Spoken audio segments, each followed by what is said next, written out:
Se está quedando Rusia sin tanques. La impactante verdad detrás del colapso blindado de Putin-Rusia continúa arrojando armamento cada vez más antiguo y obsoleto al voraz matadero ucraniano.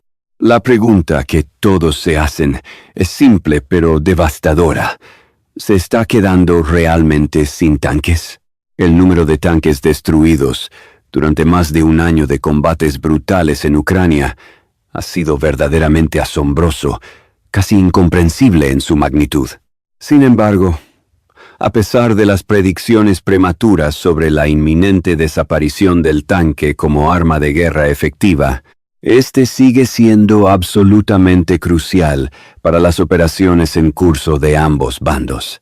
Pero mientras Ucrania intenta conseguir más tanques del occidente mediante una campaña de crowdsourcing diplomático sin precedentes, Rusia se ha visto obligada a profundizar cada vez más en sus reservas excedentes de la era soviética, sacando literalmente del polvo de la historia militar máquinas que deberían estar en museos. El país que alguna vez alardeó con fanfarria propagandística de su Tay-Katers Armada de próxima generación, supuestamente el tanque más avanzado del mundo, ahora está enviando desesperadamente 62 de la era de la Guerra Fría al campo de batalla.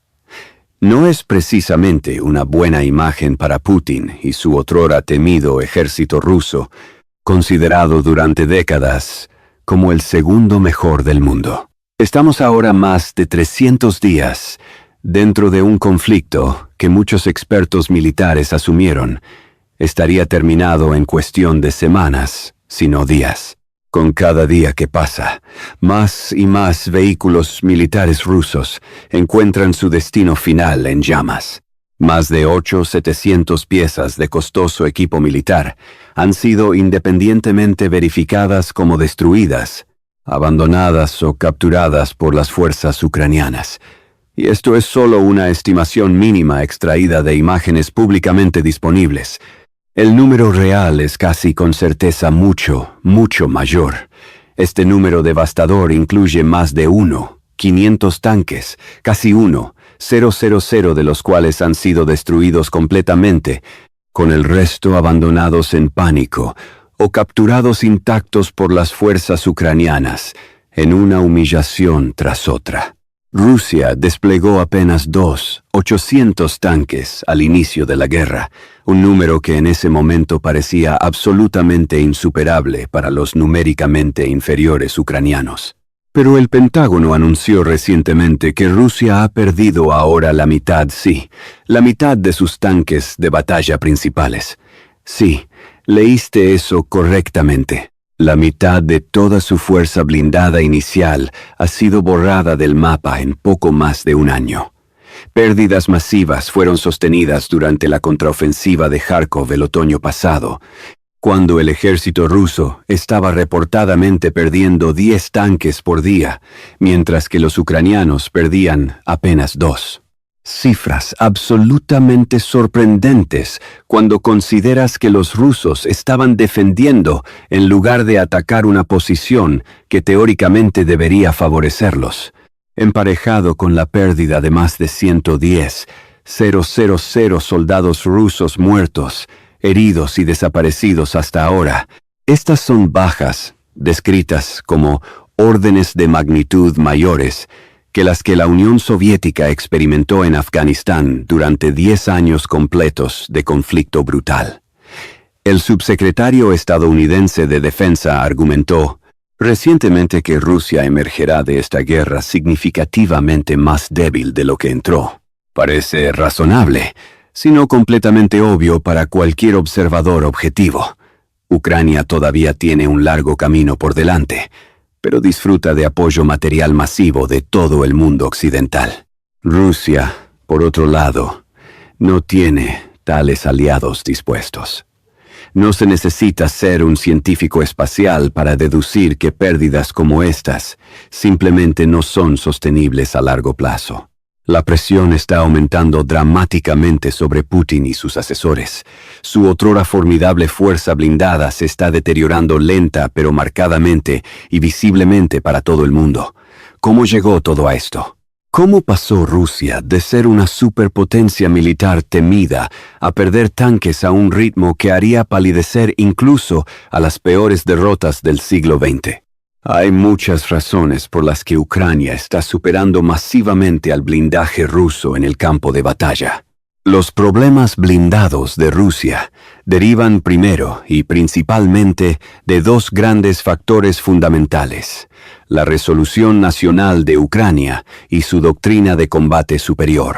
Cuando luchas por tu independencia, por tu hogar, por tu familia, simplemente haces lo que sea necesario para ganar, incluso con grandes sacrificios personales. Ucrania ha puesto su dinero donde está su boca, mostrando un corazón extraordinario en el campo de batalla a pesar de pérdidas materiales tremendas. La perspicacia táctica de Ucrania también ha estado en plena exhibición. En varios puntos de la guerra ha adaptado una amplia gama de tácticas para lograr fines operacionales específicos con precisión quirúrgica. Al inicio de la campaña, eligió emplear sus fuerzas mal equipadas y superadas en número en pequeños equipos de estilo hit and run, con columnas rusas extendidas en carreteras expuestas sin combustible y protección de infantería. Esto tenía perfecto sentido táctico. Pequeños equipos equipados con misiles antitanque guiados, o ATGM, podían viajar ligeros hasta alcanzar un rango apropiado, disparar desde posiciones ocultas y escapar a la seguridad antes de ser detectados. Esta táctica jugó su papel crucial en cambiar el rumbo en la defensa de Kiev, salvando la capital ucraniana de la captura. Cuando los países occidentales vieron cuán hábiles eran los ucranianos en destruir tanques y vehículos que valen millones de dólares con ATGM operados por humanos que cuestan una fracción de ese precio, vertieron aún más en el país. El humilde ATGM se ha convertido en un símbolo poderoso de la resistencia obstinada de Ucrania. Más allá del Stugna P de fabricación ucraniana, hay 3 sistemas ATGM occidentales primarios, responsables de infligir una cantidad insana de daño a los tanques rusos. El FGM-148 Javelin estadounidense, fabricado conjuntamente por Raytheon Missiles and Defense y Lockheed Martin, lidera el camino con más de 7,000 unidades proporcionadas desde el inicio del conflicto. La trayectoria del misil es su mayor fortaleza.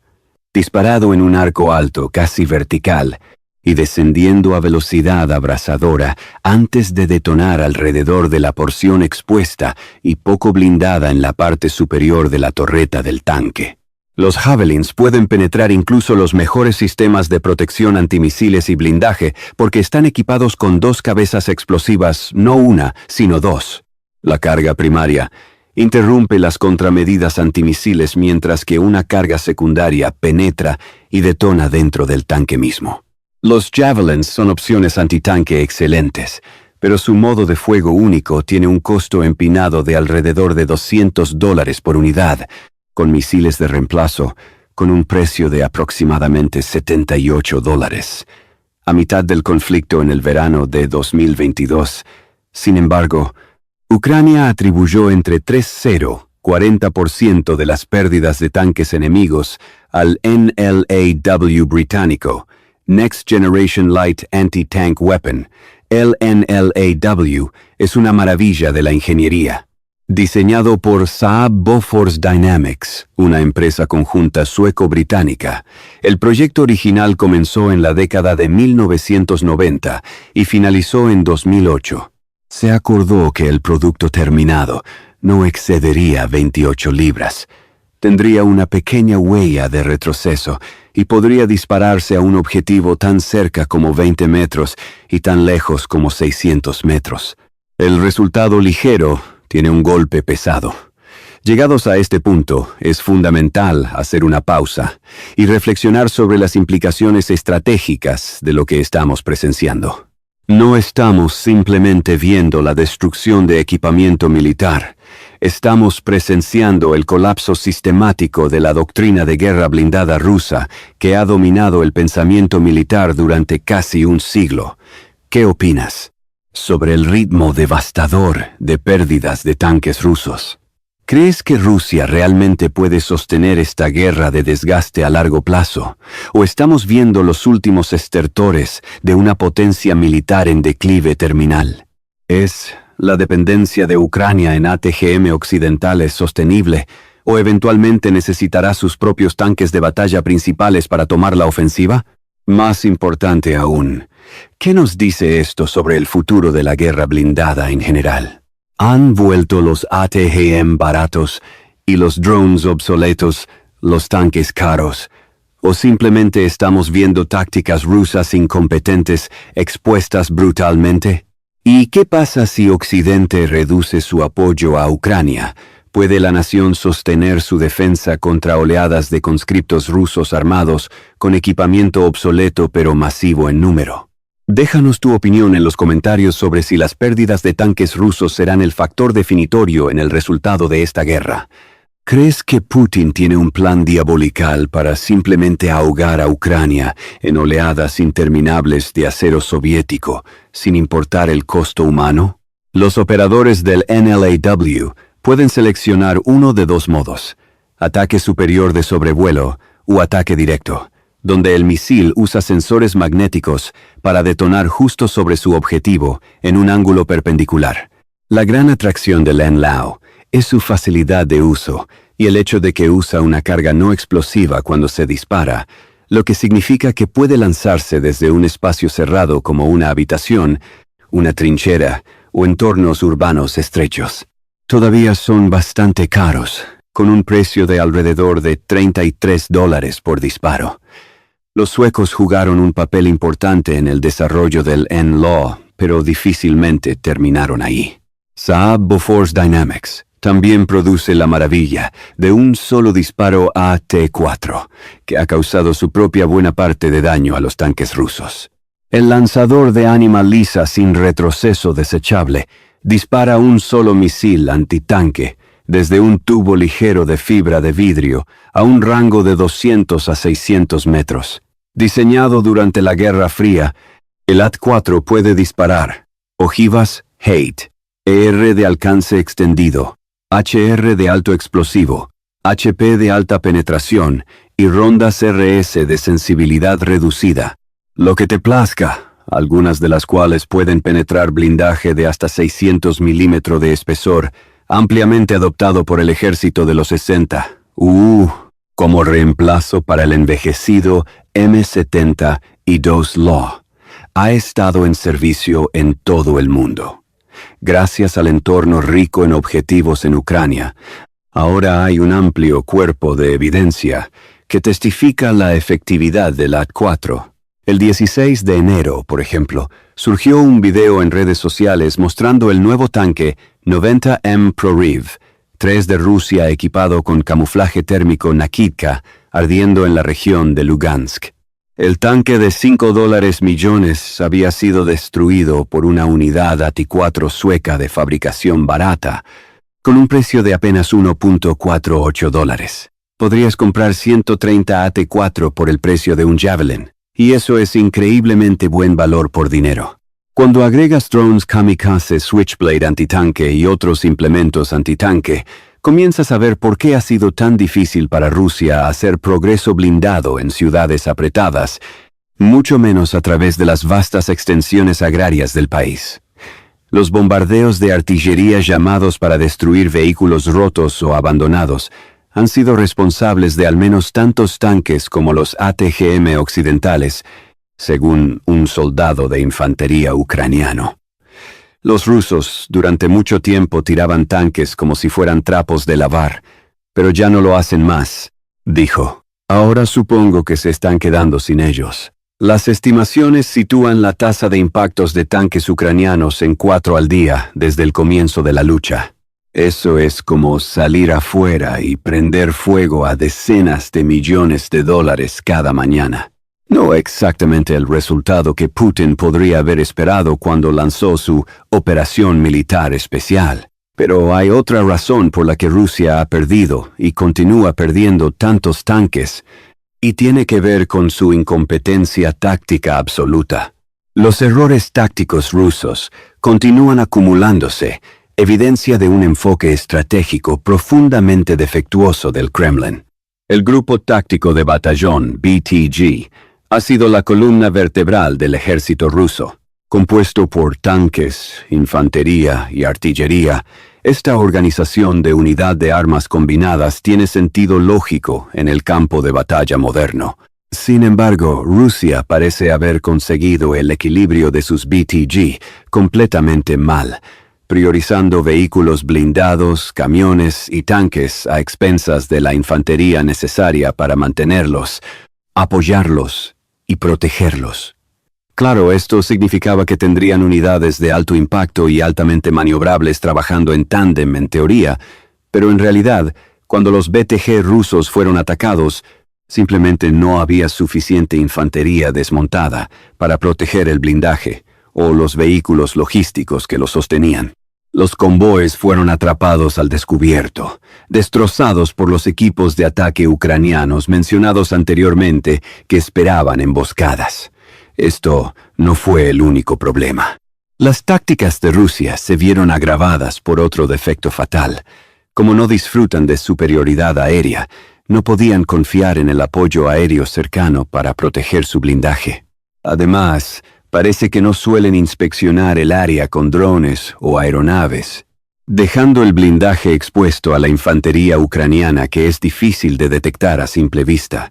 Fue la superioridad aérea constante y abrumadora, junto con inteligencia confiable, lo que permitió a las columnas blindadas estadounidenses en Irak y Afganistán prosperar y sobrevivir, o al menos evitar la destrucción.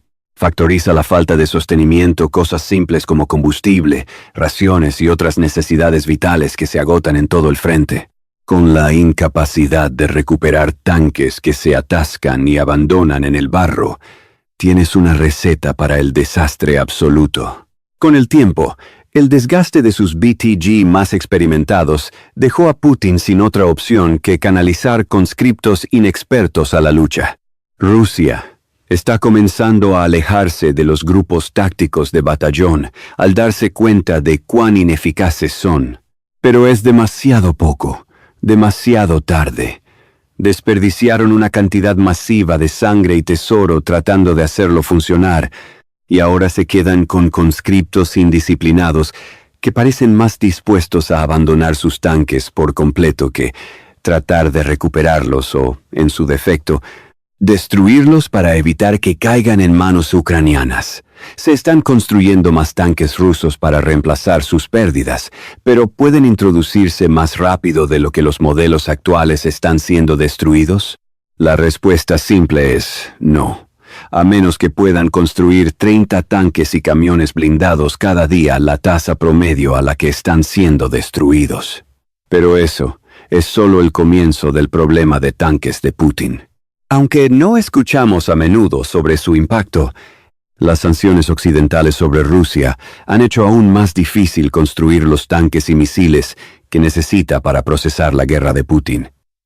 Los tanques modernos están equipados con una matriz profundamente compleja de sistemas electrónicos, objetivos de computadora, sitios especiales, relés de comunicación. Todo depende de componentes electrónicos críticos previamente disponibles para Rusia, solo en el mercado de importación. Moscú ha admitido previamente que estaba 15 años por detrás del resto del mundo en la producción de sus propios semiconductores, lo cual no es una buena imagen cuando tantas armas de precisión de hoy dependen tanto de ellos. Mientras Rusia intenta reciclar microprocesadores de sí, lo estás escuchando bien refrigeradores y lavadoras para reconstruir sus existencias menguantes. Un think tank británico afirma que 27 tipos de armas rusas capturadas todas contenían componentes cruciales de 70 empresas occidentales. Tomados en conjunto, muchos sospechan que estas son las razones por las que el venerado programa T-14 Armata de Rusia nunca despegó y llegó a la línea de ensamblaje. Una vez pretendido ser la próxima generación para las Fuerzas Armadas rusas, se presentaron pedidos ambiciosos de miles de T-14 hace solo unos años, pero permanecen completamente sin cumplir. Rusia tiene las manos tan llenas, principalmente sus fuerzas armadas, que se atrofian que no pudo movilizar los recursos y la mano de obra para construir una flota de T-14. Incluso si quisiera. Se ve cada vez más probable que no podrá hacerlo durante mucho tiempo. Entonces, ¿qué haces cuando tu país carece de poder económico, capacidad industrial y preparación militar, pero tiene que soportar la carga de un rico legado histórico, como una de las potencias militares más fuertes del mundo? Bueno, si eres Putin en 2023, parece que te apoyas en ese legado. Lo que Rusia carece en las medidas tradicionales de poder, lo compensa con acres y acres de reservas de la Guerra Fría. Irónicamente, ahora que ha perdido tanto equipo, estamos viendo imágenes de cientos de tanques viejos de la Guerra Fría, sacados del almacenamiento, desempolvados, cargados en vagones de ferrocarril y enviados a Ucrania. Rusia tiene decenas de miles de tanques soviéticos viejos en almacenamiento, incluyendo versiones de los 90, 80 más nuevos, y sus predecesores probados por el tiempo que conforman la columna vertebral de la fuerza blindada ucraniana, el 72 y el 64. Están surgiendo imágenes de 62 rusos siendo modernizados en plantas de reparación blindadas rusas y enviados al frente. Estos tanques no son nada menos que obsoletos en la era moderna, y lo han sido desde que comenzaron a ser reemplazados en 1975. Lo que plantea la pregunta, ¿por qué se molestan con todas estas reliquias de la Guerra Fría? Mucho tiene que ver con cuán difícil es mantener tanques más nuevos en almacenamiento, ya que operan usando componentes electrónicos más sofisticados, que como bien sabemos, son cada vez más difíciles de conseguir. Parece que Rusia ha intentado sacar montones de 72, 80 y 90 del almacenamiento, solo para darse cuenta de cuán caro y difícil podría ser hacerlos listos para el combate. El humilde 62 fue producido en masa, con una idea en mente. Hazlo simple, hazlo bueno, y haz un montón de ellos. Los diseños simples significan menos electrónica, mayor facilidad de reparación e intercambiabilidad de piezas. Como ese viejo y confiable Chevy de 1966 que tienes en tu cobertizo. No importa cuántos años pasen, siempre parece arrancar bien. Ese era el tipo de tanque que era el 62. El hecho de que Rusia tuviera algo en la región de 20,000 de estos en almacenamiento al final de la Guerra Fría significa que hay muchas existencias de las que extraer. La pregunta más grande es si vale la pena o no. ¿Estarían felices los estadounidenses si el ejército de los EE comenzara a desempolvar patrones 60 de la época de Vietnam del almacenamiento, les pusiera una capa de pintura fresca, mejores comunicaciones y un par de miras térmicas y dijera, adelante y prospera? Por supuesto que no. Pero ¿cuándo le ha importado al Kremlin lo que piensan sus soldados? Las plantas de reparación en toda Rusia ahora están produciendo montones de antigüedades de la Guerra Fría. Una planta cerca de Chita, en Siberia, supuestamente ha sido encargada de reacondicionar 862 para 2025. Algunos fueron utilizados para defender la orilla norte del río Dnieper después de la reciente liberación de Jersón por parte de Ucrania. No sabemos cuántos verán finalmente combate, pero sí sabemos que la mera presencia de 62 en el campo de batalla en Ucrania es una acusación del poder ruso. Este puede incluso ser el plan diabólico de Putin. Él sabe que si Occidente se dobla y no se compromete a suministrar a Ucrania con el blindaje que necesita para continuar luchando, oleadas de conscriptos rusos y mercenarios, usando equipo obsoleto, podrían ser suficientes para desgastar, asfixiar y sangrar a los ucranianos hasta secarlos. Incluso si eso significa que no tiene a nadie para celebrar su victoria hueca al final de la guerra, la continua pérdida de tanques de Rusia será indudablemente un factor definitorio en el resultado de la guerra Rusia-Ucrania. Estamos presenciando no solo una batalla táctica, sino un experimento histórico en si la cantidad puede superar la calidad, si el acero soviético obsoleto puede prevalecer sobre la tecnología occidental moderna, y si la determinación nacional puede triunfar sobre la superioridad numérica. Si este análisis profundo sobre el colapso del poder blindado ruso te resultó revelador y fascinante, te invitamos cordialmente a suscribirte a Show Militar, una comunidad pensante, crítica y con enfoque verdaderamente global que va mucho más allá de la propaganda y los titulares superficiales. En Show Militar no aceptamos narrativas oficiales sin cuestionamiento riguroso.